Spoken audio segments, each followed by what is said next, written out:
In this video, I'm going to show you how to fix lag and boost FPS in Helldivers 2. So to improve the performance for your game, the first thing you want to do is go to settings and just make sure you have the graphics set correctly. First, check the hardware accelerated, turn it on, find the game from here, and then click on the drop down menu and select high performance. Turn this option on. Then you will go to NVIDIA. So under drivers, make sure you update your driver to the latest version.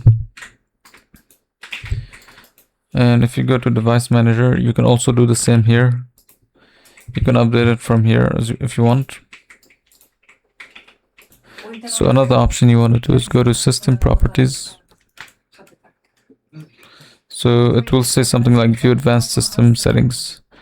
Go to advanced settings and select adjust for best performance. Click apply and OK. Click apply and OK. And then you'll go to Steam and find the game. Go to properties, installed files, and then browse.